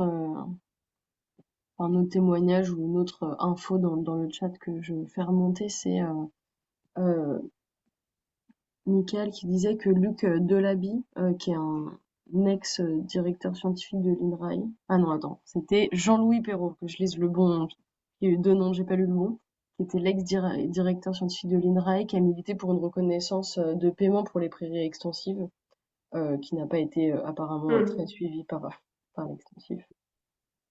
l'exécutif, oula. Ben ouais, ouais, en fait, il y a des. C'est pas comme ça tout à fait que c'est réfléchi, mais il y a en fait des critères de surface et de chargement et de période. Voilà, c'est comme ça en fait que ça apparaît plus ou moins dans la PAC, mais sachant que il y a une difficulté en fait, c'est que définir une extensivité et un taux de chargement, ben, en fait, c'est dur de définir un taux qui marche pour tous les contextes. Et d'autant plus parce que certaines années, si on a de la sécheresse, voilà, ça va fluctuer énormément. Et ça, en fait, enfin, voilà, c'est le principe de la variabilité d'un système écologique qui est vivant. C'est pas toujours contrôlé et carré, c'est pas toujours la même chose qu'on doit faire. Et ça, une politique publique, elle est pas très bien adaptée pour faire ça. Et donc, même ces définitions de chargement qui doivent être respectées pour toucher les aides de la PAC, donc c'est un nombre minimum et maximum d'animaux ou d'UGB par hectare, ben même ça, des fois, alors que c'est des agriculteurs qui font tout ce qu'ils peuvent pour respecter, ils n'y arrivent pas parce qu'ils sont dans une année particulière. Donc, ça a été notamment le cas de la sécheresse dans le Massif central. Donc ça, c'est sûr que c'est voilà. Je pense que la politique publique, elle a ça dans son périmètre, sur son radar. Euh, mais c'est compliqué en fait, de trouver les bonnes façons de paramétrer les instruments pour à la fois qu'on n'ait pas ce qu'on appelle des chasseurs de primes qui vont avoir trois animaux sur je sais pas combien d'hectares et qui vont toucher des primes avec seulement ça. Et parce que c'est aussi une critique qui est faite à certains bénéficiaires de la PAC. Et puis à l'inverse, des gens qui vont voilà, utiliser les prairies de façon trop intensive et quand même toucher des primes alors que voilà, ils ont plutôt des impacts négatifs sur l'environnement. Ouais, c'est un vrai casse-tête.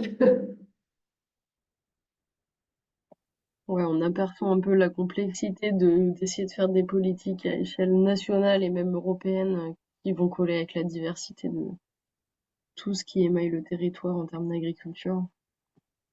Et je pense que dans un troisième levier, en fait, moi j'ai parlé des politiques publiques, donc très centralisées, du marché, qui est plutôt voilà, un autre levier, mais il y en a un troisième que je n'ai pas évoqué parce que je n'avais pas forcément le temps, mais c'est tout ce qui est l'action collective. Et en fait, c'est ni via les politiques publiques, ni le marché, c'est juste un ensemble de personnes en fait, qui ont des intérêts en commun et c'est plutôt à l'échelle des territoires que ça va se jouer. Et c'est quelque chose sur lequel on travaille beaucoup dans mon laboratoire à Dinafor, où on va aller soit dans une vallée des Pyrénées, soit dans une zone de polyculture élevage. Et en fait, on se rend compte que, par exemple, il y a un enjeu d'érosion des sols et que les agriculteurs, la mairie, la commune locale, les gens qui entretiennent la route, les consommateurs, ils ont tous intérêt en fait à se mettre autour de la table et à discuter et se rendre compte qu'ils sont interdépendants les uns des autres. Si un agriculteur il enlève sa haie, il y a de l'érosion des sols, ça arrive sur les routes, ça augmente les coûts de gestion pour la commune. Donc du coup, la commune elle a peut-être intérêt à aider l'agriculteur à garder sa haie ou à en replanter. C'est un exemple un peu simpliste, mais c'est juste pour illustrer. Et ça, en fait, c'est un levier, c'est la gestion des communs, en fait, et qui incite plutôt à penser au niveau local ou territorial, comment, en fait, on peut sortir de ces contraintes des politiques publiques qui sont trop compliquées, on voit bien, elles ne marchent pas. Comment on peut sortir de la logique de marché parce que donner toute l'information au consommateur, on peut essayer, mais on n'y arrivera jamais. En fait, l'indicateur, voilà, le Nutri-Score, il n'est pas parfait. L'Eco-Score, il ne sera pas parfait non plus. Il n'y a aucun indicateur magique qui va donner toute l'information à la personne, c'est pas possible. Donc, du coup, en relocalisant et en essayant de plutôt réfléchir comment à nos intérêts communs et comment on peut faire au mieux pour tout concilier localement, c'est une troisième voie aussi qui prend de plus en plus d'importance. Et je pense que dans les PAT, donc les projets d'alimentation territoriale, c'est peut-être ça qui est en jeu et qui pourrait être une solution pour contourner les limites des grosses politiques publiques comme la PAC. Oui, bonjour. Vous m'entendez? Oui, très bien. Je me permets juste un point, alors que vous parlez des PAT. Moi, j'ai remarqué, je suis exploitant agricole, hein, dans des zones de polyculture élevage de Sarthe. Je participais à des SAGE. Et donc là, on est sur la thématique eau. Et par rapport à ce que vous avez exposé, la manière d'animer finalement l'enjeu agricole d'un territoire, je me suis aperçu que ce qui se met en place, qui sont les plans territoriaux de gestion de l'eau, qui met un peu tout le monde autour de la table, certes sur la thématique eau, mais la thématique biodiversité n'est pas très loin, la thématique agricole n'est pas loin, il y a plein d'autres usages qui interviennent. Eh bien, on se pose toutes ces questions et on essaie d'en trouver des réponses au niveau du bassin versant, en l'occurrence, et au niveau du territoire. C'est beaucoup plus concret qu'une PAC. Et je pense, et ça permet à ce que les gens discutent. Parce qu'il faut trouver une solution. Là, on est sur des problématiques d'eau, c'est un peu compliqué des fois. Et voilà, c'est juste ce que je voulais vous dire comme entité de travail qui me semble intéressante et appréciée par les différents intervenants d'ailleurs. Oui, c'est un très bon exemple. La gestion de l'eau, en fait, ça fait très longtemps en fait, qu'il y a cette gestion collective, tout simplement parce que l'eau, elle est plus facilement délimitée. En fait, les bassins versants, ça fait longtemps qu'on les connaît, qu'on les gère, et c'est assez facile d'identifier qui mettre autour de la table en fait pour gérer cette question. Je pense que sur les questions de l'agriculture ou de la biodiversité, c'est peut-être un peu plus compliqué parce qu'on est dans des échelles qui sont un peu plus floues. Et je pense que en effet, le problème des PAT, alors, il y en a certains qui sont plus localisés, mais on a une grande hétérogénéité d'échelle spatiale en fait pour ces PAT. Il y en a certains, c'est quasiment un demi-département. Et donc, du coup, ça donne forcément quelque chose d'un peu déconnecté de la réalité et c'est dur de mener des actions concrètes. D'autant plus qu'on n'a pas, jusqu'à maintenant, en tout cas, il n'y avait pas suffisamment de financement pour les PAT, ce qui n'était pas le cas pour la gestion de l'eau. On a quand même tous les financements qui existent et plein de structures qui sont là pour permettre cette animation. Donc, je pense peut-être que pour les PAT, c'est en train de décoller maintenant et qu'on a plus de moyens, on a plus d'animation qui va arriver. Et en effet, prendre l'exemple de tout ce qui a bien marché pour la gestion de l'eau, c'est une très bonne solution pour aller plus vite et pouvoir mieux prendre en compte ces enjeux. Je rebondis sur cette question-là parce que dans l'Observatoire agricole de la biodiversité, on a remarqué que depuis quelques années déjà, la question de la biodiversité en milieu agricole et pas que de la biodiversité aquatique est abordée au travers des SAGE, en effet. C'est une très bonne remarque. Et il y a au travers de Sage, des exploitants et des exploitantes agricoles qui sont amenés à participer à l'OAB. Voilà, ils essayent en effet d'élargir un petit peu la thématique à la biodiversité en milieu agricole. Donc en effet, c'est une entrée qui est très intéressante en termes d'acteurs concernés et d'échelle. Complètement. Ok, super. Je note. Oui, Lise? Ah oui, il existe aussi un outil, peut-être que vous connaissez, c'est le dialogue permanent pour la nature. C'est Paysans de Nature, l'association Ah qui a oui. créé ça. Et pour en avoir pratiqué plusieurs, en fait, c'est pas mal parce que du coup, c'est agriculteurs, naturalistes, les collectivités, les consommateurs, enfin n'importe qui participe. Et en fait, c'est autour de l'exploitation agricole. Du coup, l'agriculteur, enfin, c'est lui qui organise le truc, entre guillemets, et il donne vraiment ses problématiques agronomiques en lien avec l'environnement, bien sûr. Mais c'est moins le naturaliste qui fait le sachant et qui va dire voilà, faut que tu gères comme ça. C'est plus l'agriculteur qui dit voilà, moi j'ai tel problème. J'avais vu une dame, par exemple, qui avait ses graines de tournesol qui avaient été polluées par de la tanaisie. Elle avait énormément de problèmes de plantes invasives, etc. Et du coup, en fait, après, ça permet aux autres de répondre et ça permet aussi de mettre. Il y avait des gens de mairie qui sont à des années-lumière de ce qui se passe dans les champs, qui étaient. Donc, c'est sur le terrain. Hein, il y a un temps en table, mais un temps sur le terrain. Et du coup, enfin, moi, je trouve cet outil vraiment chouette. Après, c'est quand même, enfin, il y a quand même les agriculteurs qui participent à ce truc-là, ils sont quand même un petit peu sensibilisés en général, mais c'est déjà une bonne approche pour mettre en lien les gens entre eux et surtout ouvrir les yeux aux consommateurs sur la réalité des choses et ce qui se passe dans les champs, quoi.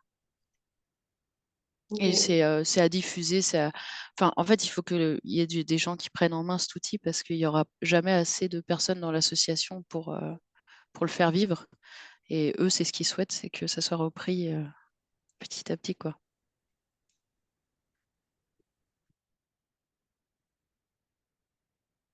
Ok, c'est noté aussi.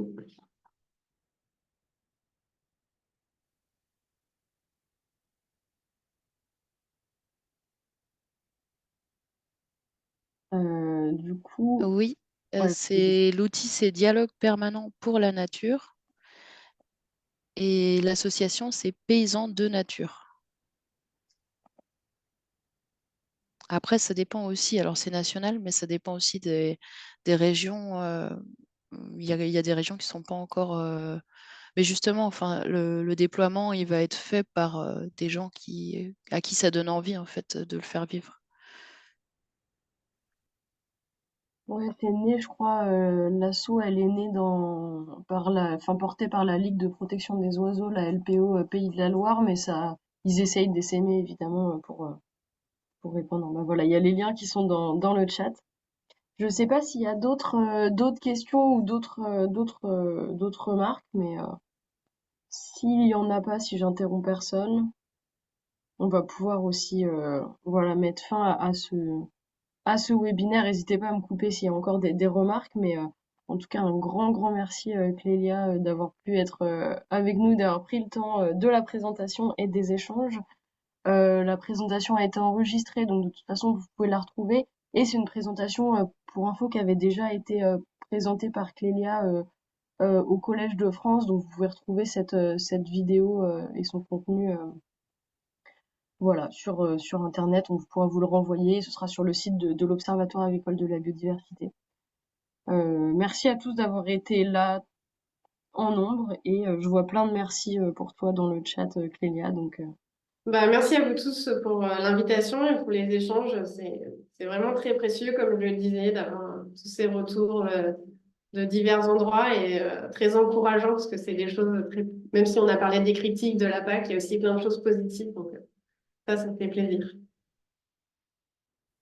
Et bonne continuation à toutes et tous. merci beaucoup, bonne continuation, bonne fin de journée. Au revoir. Au revoir. Au revoir tout le monde, merci. Au revoir, merci.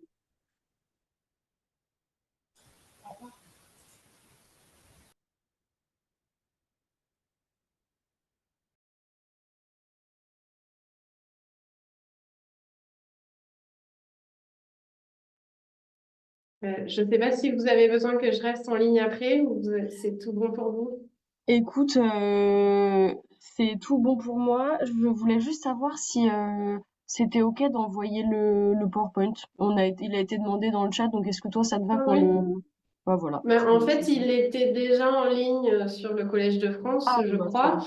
J'ai juste changé une diapo, parce qu'il y a un truc qui n'était pas clair, mais On peut donc reprendre, je vous renvoie la version légèrement modifiée. je peux Ou... reprendre celui du Collège de France. Ouais. Je pense pas que les gens vont Non. être trop choqués par la diapo qui a changé. Mais en tout cas, Ouais. merci beaucoup, c'est super intéressant. Et je me demandais les autres types de webinaires que vous faites, c'est quel je sais plus si on en avait parlé. On a fait différents formats. Il y a eu Marc-André Sellos qui a parlé écologie du sol, Colin Fontaine qui a parlé pollinisation. On a eu quoi? On a eu Olivier Bio qui avait présenté ses résultats de thèse. Mhm. La semaine dernière, un truc un peu plus, enfin un peu moins agriculture, mais sur les charançons, un peu entre auxiliaires et ravageurs, avec une chercheuse du muséum qui a plutôt bossé en dehors de France, donc un peu plus éloignée de nos thématiques à nous, mais c'était hyper intéressant avec un petit peu un côté sciences humaines et sociales aussi de la perception du charançon. Voilà, et là on va faire un webinaire sur un format un peu plus court de Mathis, qui est un stagiaire qui a travaillé avec Nicolas Deguigne l'année dernière sur les cloportes, qui a présenté ses résultats issus de l'OAB. Mhm. Parce que, alors, j'ai pas une bonne perception de qui était là, mais je me dis que, ouais, des choses en sciences sociales et, enfin, tu vois, sur le côté, l'action collective, les discours,